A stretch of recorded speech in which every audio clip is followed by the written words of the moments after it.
how's it going over there? I was speaking about GMO food, Bill Gates, and my big fat face that literally just wreaked havoc in your life there.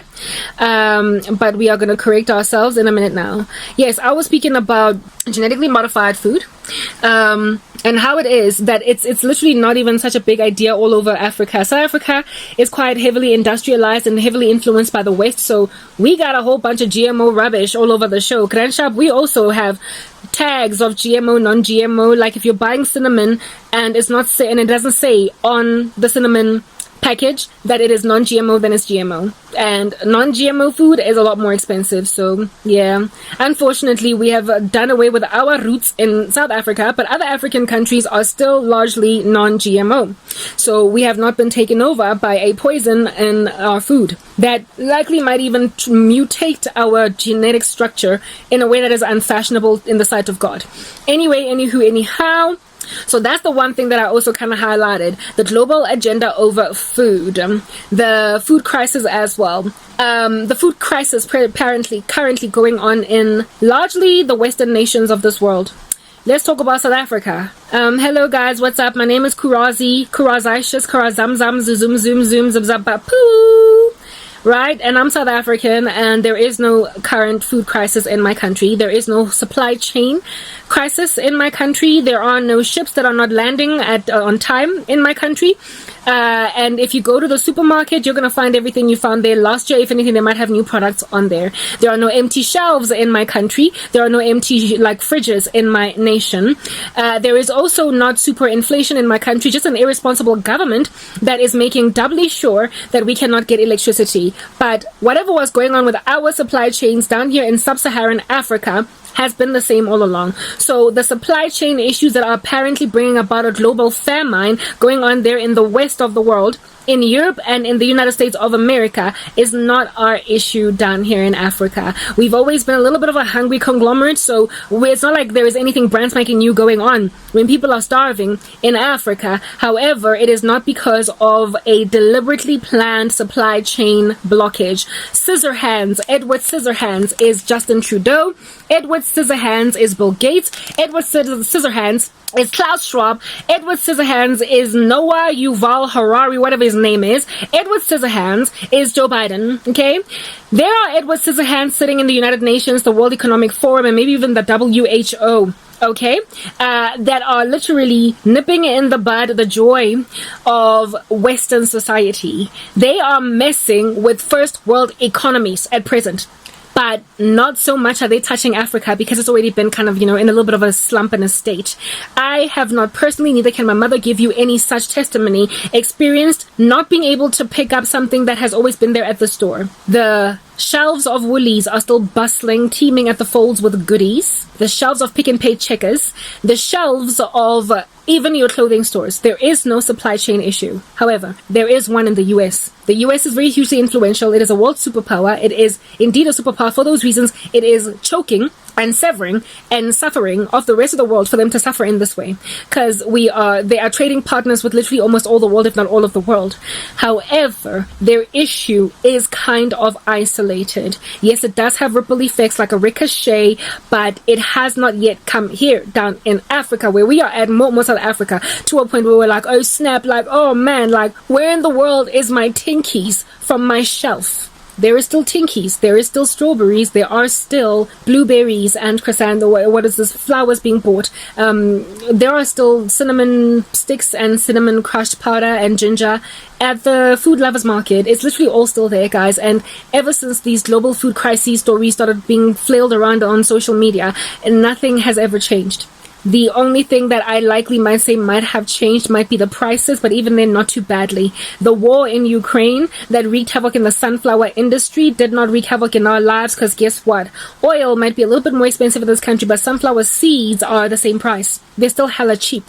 So I'm trying to help you understand that the disaster that is being magnified more so because it's coming from the news channels of a world superpower is not as there in our other countries, everywhere else that we are at in the periphery, as what's going on in the US. It's like they're being nuked by a bomb. And yes, all that radiation and all of that radius and all those projectiles from the nuke might spread quite a distance, but not big enough for it to be a little bit of the 100 global catastrophe with radiation. It's more like the bomb at Hiroshima, as opposed to it being like, I don't know, an extinction level event type nuke. So essentially the US is in trouble, but not so much the rest of us. I'm just saying. Okay? These are the observations I'm making from down south here in South Africa. What's going on? Our country sucks. Like, frankly, there's never any power. But that is a man-made issue because of governmental indiscretion, because of deals that they're making with leaders indeed just there in the West. They're busy signing deals and, like, chest bumping and butting, like, shoulders and buttocks with Vladimir Putin to, like, diss us or something.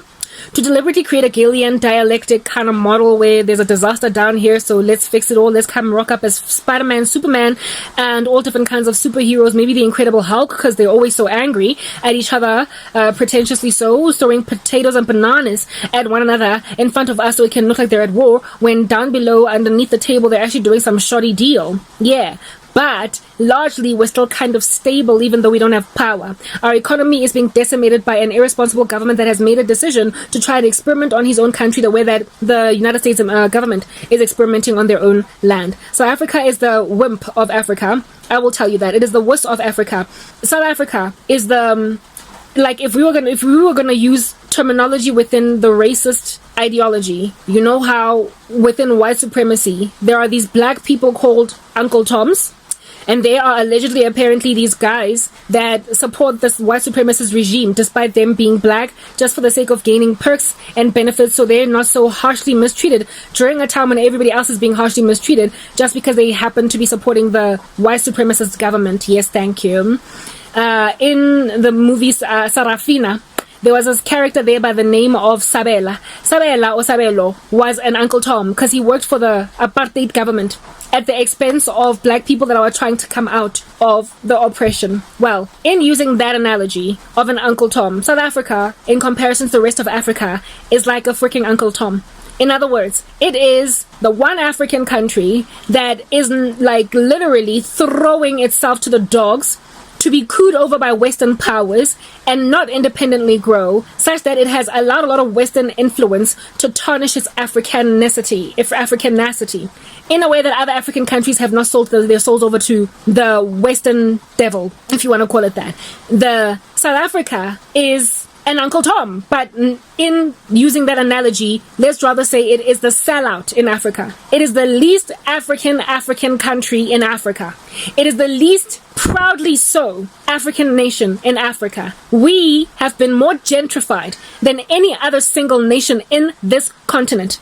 And so South Africa, when you look at me and me telling you my story and all of these Western influences that I am literally bringing through my camera, as you can tell, this gentrification of Karabo, it is only because my country is the sellout of Africanacity, the only one or the most selling out nation in Africa. Like, if you go to Nigeria or Ghana or Kenya, even Botswana, Lesotho, any other African country, you will find so much rich African culture still thriving. However, like literally just in broad daylight, every day they walk around like that. Even their gear, their outfits, what they wear in their lands, they wear it on the daily. Whereas in South Africa, my Tswana gear, I would only wear it on my wedding day, just to say, or on Heritage Day, to say that I'm a Tswana bride. But you will never find an African Tswana girl walking around Monday to Monday. Every single day after bathing, she gets into some Tswana gear, or some Zulu gear, or some Ndebele gear, or some Swati gear. You're not going to find that. And that is literally only in South Africa. Whereas if you go to Nigeria, you find men and women there wearing their gear at work. They are literally on Sundays, Mondays, Tuesdays, Thursdays, Friday. They are rocking that gear. Go to Ghana, Angola, anywhere, and you will find Africans maintaining their Africanacity. Even in India, you will find Indians rocking their Indian gear largely. Walking up and down the street, you will know that you're in India. Do you understand what I'm saying? But in South Africa, especially go to like downtown Joburg, go to Sandton, even Soweto, where it's full of a whole bunch of mixed cultural groups, the tribal groups. Next part. Okay, let's